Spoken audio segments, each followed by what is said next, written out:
Mesdames et messieurs, Ziana TV, la chaîne de la diaspora. Nous sommes ici dans les locaux de la librairie Galerie Congo. C'est un espace dédié à la culture, pas seulement à la culture livresque, mais aussi à la culture musicale. Aujourd'hui, vient de se tenir dans cette maison, en fait, une réunion importante qui a rassemblé quasiment plusieurs générations des musiciens congolais, en partant de Loko Masengo, en passant par Fernand Mabala, jusqu'aux jeunes La Pioche et Tepoine Frisson, qui étaient là afin de pouvoir partager un moment, surtout autour d'un projet qui concerne le festival Congo sur scène. Congo sur scène est un projet porté par l'Union des musiciens congolais de la diaspora, qui est présidé par le doyen Loko Masengo. Et depuis quelques mois, cette association qui regroupe des musiciens congolais a pensé qu'il était important d'organiser un événement qui marque le Congo et ses musiciens ici en France. C'est pour cela que sous la responsabilité de Mme Edith Titois, conseillère du président de la République en charge des Congolais de l'étranger,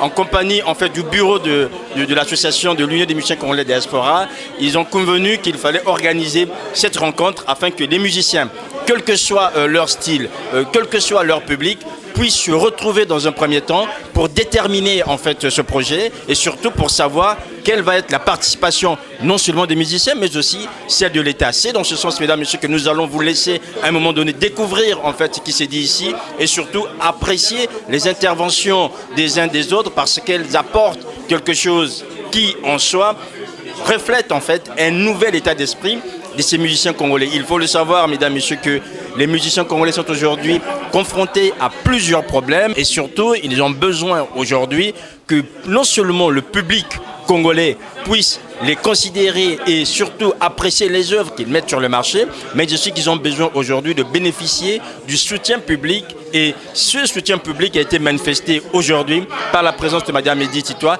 qui a présidé cette réunion aux côtés de Loko Masengo, aux côtés de Quentin Goyi et de Jackson Babingui. On va se retrouver dans un festival. Alors nous avons monté le projet avec le secrétaire de l'Union des musiciens congolais de la diaspora, M. Jackson Babingui. Alors le projet, c'est un projet qui progresse. On parle des musiciens congolais, de la musique congolaise, nous représentons notre culture. Donc d'où l'idée de ce projet que nous avons appelé, de ce festival que nous avons appelé Congo sur scène. C'est le Congo qui se retrouve, scène comme le fleuve, qui se retrouve en France. Ça me fait plaisir que vous soyez venus. Ça montre bien le besoin de se mettre ensemble, de créer un vrai mouvement pour avancer. Donc, la présence de Mme Titois aujourd'hui est très importante. Pourquoi? Parce que ce que nous faisons, c'est que nous représentons notre culture.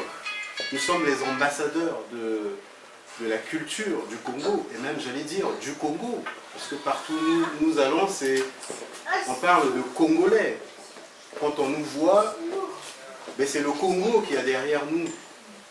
Donc c'est important que les autorités congolaises nous soutiennent. Donc c'est important que nos autorités sachent ce que nous faisons. On a besoin d'un coup de main, d'un sacré coup de main, parce que pour faire ça, pour faire vivre tout ceci, il faut des moyens. Merci beaucoup. C'est une vraie richesse, hein. Vous êtes une vraie richesse pour le Congo en fait, en réalité.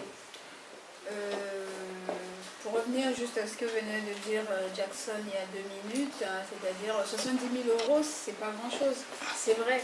En même temps, un État, ça a besoin de budgétiser les dépenses à chaque fois pour pouvoir ne pas aller dans tous les sens. Donc le fait que cette cérémonie, cette manifestation, cette activité qui est très importante, que je soutiens à fond, n'ait pas été pris en compte, par exemple, ne fût-ce que dans le budget du ministère de la Culture, aujourd'hui ça va nous être difficile de venir leur imposer ces dépenses. Donc nous sommes obligés d'essayer d'attirer des frais indirects, on va dire, hein, des gens de bonne volonté qui voudront bien vous soutenir dans ces démarches. C'est la démarche qu'on va mener pour essayer de trouver cet argent qui n'est pas quelque part, en fait, en réalité. Parce que la programmation n'avait pas été faite et que dans les budgets de l'État, dans le budget de l'État aujourd'hui, il n'y a pas ce festival mentionné quelque part, il n'y a pas une ligne qui parle de ça, c'est ça la difficulté.